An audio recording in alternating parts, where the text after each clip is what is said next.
Las consecuencias de la brujería. La mayoría de los cristianos de hoy ignoran la naturaleza de los espíritus malignos o de los demonios en muchas congregaciones. Este es un tema que ni siquiera se menciona. Los líderes de estas instituciones eligen evitar o ignorar el tema por miedo a meterse en cosas que están más allá de lo que ellos pueden entender. El resultado de esta ignorancia es una vida llena de tormentas sin saber de dónde procede todo esto. Una de las representaciones más nocivas de la verdad de Dios es que nosotros, los cristianos, no debemos preocuparnos con pensamientos de que un demonio podría ser la causa de nuestros problemas. Esto se enseña en muchas congregaciones y este tipo de enseñanzas le proporciona a Satanás un camino recto y limpiecito hacia las vidas de los cristianos, trayendo a sus vidas miedo, tormento mental, celos, odio, lujuria, orgullo, adicciones y muchas otras formas de dependencia, opresión y esclavitud. Cuando practicamos lo malo, sabiendo lo que estamos haciendo, Satanás eventualmente envía a uno de sus demonios que sea compatible con este pecado, en particular a morar entre nosotros.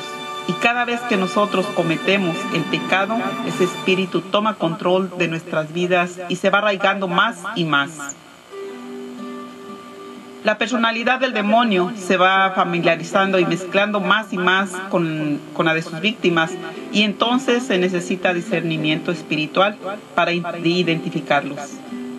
Tenemos que recordar que los demonios son espíritus, por tanto, espíritus invisibles. Los demonios fueron creados con inteligencia y ellos usan esa inteligencia ahora orientada hacia el mal para expresar sus deseos pervertidos a través de nosotros. Estos espíritus son enviados por Satanás y cada uno tiene su personalidad y gustos individuales que los hacen seres vivos, inteligentes y con sus propias agendas. Los demonios oyen, hablan, ven, obedecen, buscan, piensan, conocen y se apropian de nuestros cuerpos y hasta de los cuerpos de animales y objetos, para poder actuar en el mundo material donde somos nosotros quienes nos convertimos en sus agentes. Para referencias bíblicas, consulta Mateo 12, 43, 45 y Marcos 1, 23, 24 y 3.11. Las buenas noticias son que hasta los demonios han quedado sujetos a Cristo por su expiación en el Calvario, dice la Biblia. Que a Cristo le fue dado un nombre que es sobre todo nombre. La Biblia también nos dice que a nosotros se nos ha dado la autoridad de usar ese nombre que es sobre todo nombre. Eso también incluye a los demonios. Esas son buenas noticias, mi estimado amigo. A menudo llamamos a Satanás el demonio. Sin embargo, ese no es el nombre más apropiado para Satanás. Satanás no es un simple demonio. Cuando Satanás fue creado grande y mucho mayor que los demonios. Él era un arcángel, o mayor aún. Es por eso que los demonios se le someten a él. Satanás además cuenta con el apoyo de ángeles caídos, los cuales no son demonios tampoco. Los ángeles caídos están por encima de los demonios y estos tienen mayores tareas y responsabilidades ante Satanás que los demonios. En otras palabras y analógicamente, Satanás es el general, los ángeles caídos son los oficiales y los demonios son los soldados. Misión de los demonios. Los demonios y los ángeles caídos llenan asignaciones diferentes. Cada uno puede ser reconocido por la forma de manifestarse. Ahora usemos la palabra de Dios para enterarnos de cuál es la verdad acerca de este controversial tema, sin importar lo que diga su líder religioso. Algunos de esos irresponsables líderes son los que desde los tiempos de Jesús tienen a la gente en la miseria espiritual. ¿Puede un cristiano tener un demonio?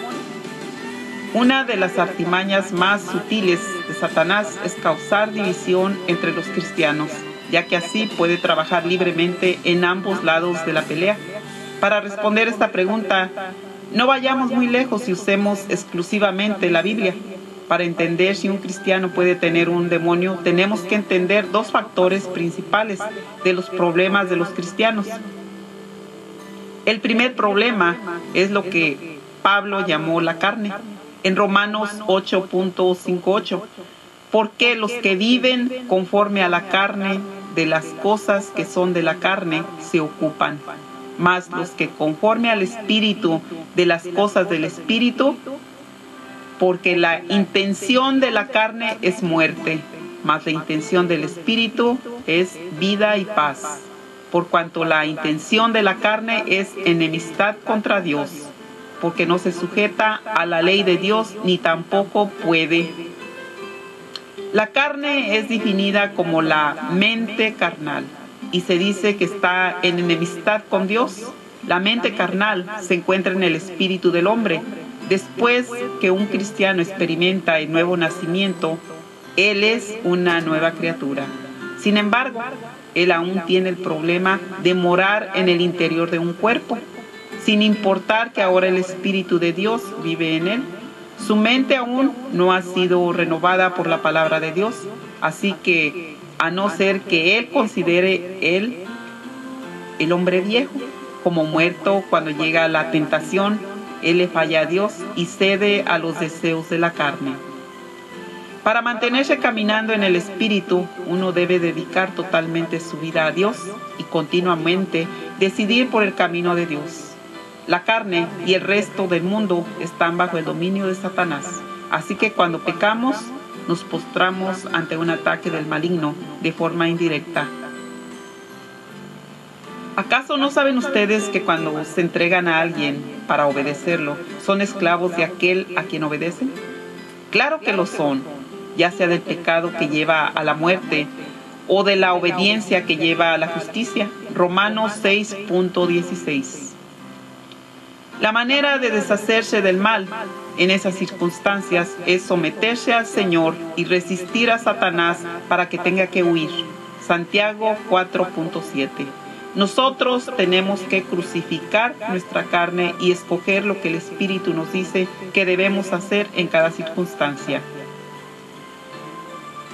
Los que son de Cristo Jesús han crucificado la naturaleza pecaminosa con sus pasiones y deseos.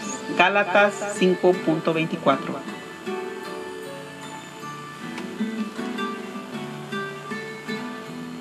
Suciedad en la carne y en el espíritu. La segunda causa de los problemas internos del cristiano son espíritus malignos o demonios que Satanás ordena que se adhieran a alguna parte de nuestra carne, que todavía no ha sido vencida. Estos demonios no abandonan su posición a no ser que se les ordene que lo hagan. Algunas personas dicen que un cristiano no puede ser poseído por demonios. Ellos dicen que el espíritu ahora mora en ellos y que un espíritu maligno no puede coexistir en su cuerpo debido a esta enseñanza equivocada. Muchos están aprisionados por las tinieblas, pudiendo estar libres. Esta creencia equivocada es contraria a lo que nos enseñan las Escrituras.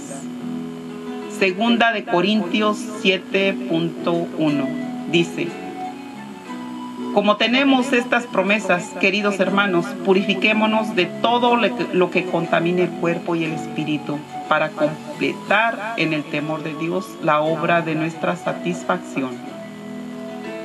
En verdad, el Espíritu Santo no necesita limpieza, pero el espíritu del hombre y su carne tienen áreas que necesitan ser aseadas, y los espíritus diversos que pueden estar adheridos a ellas deben ser reprendidos.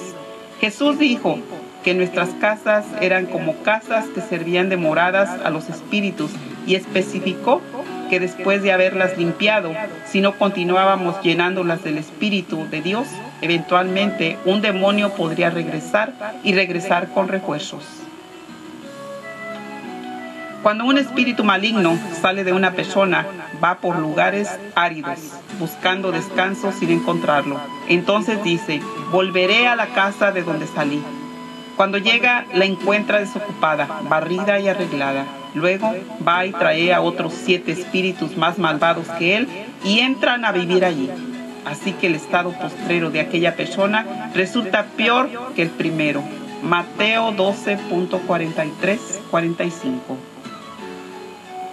Esto nos enseña que una porción del reino de Satanás es un ejército de seres espirituales. Ellos buscan entrar a los cuerpos de los mortales, hombres o animales. En una colina estaba padeciendo una manada de muchos cerdos.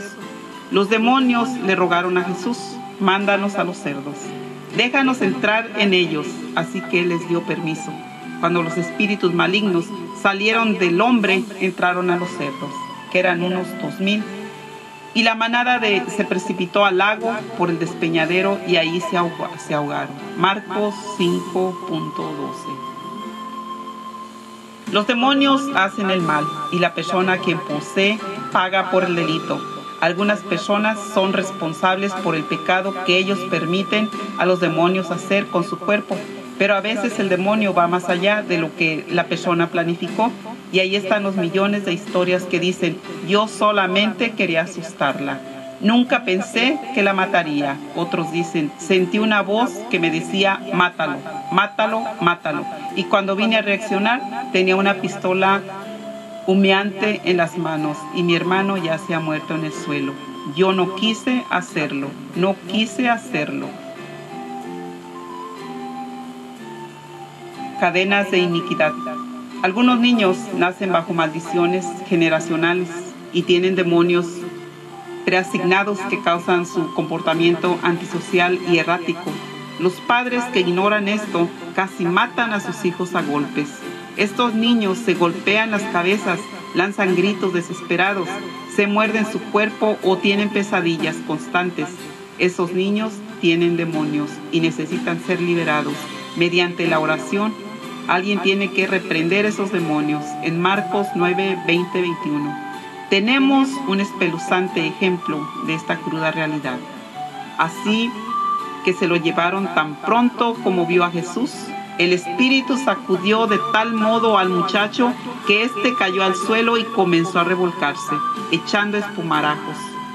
¿Cuánto tiempo hace que le pasa esto?, le preguntó Jesús al padre. Desde que era niño, contestó el padre del niño. Los demonios pueden atacar aunque no haya pecado. Envuelto en el caso de los niños, los pecados de los padres traen una maldición y se forma lo que se llama una cadena de iniquidad que necesita ser rota. Éxodos 20.5-6. No te inclinarás a ellas ni las honrarás, porque yo soy Jesús tu Dios, fuerte, celoso, que visito la maldad de los padres sobre los hijos hasta la 3ª y 4ª generación de los que me aborrecen, y hago misericordia a millares, a los que me aman y guardan mis mandamientos.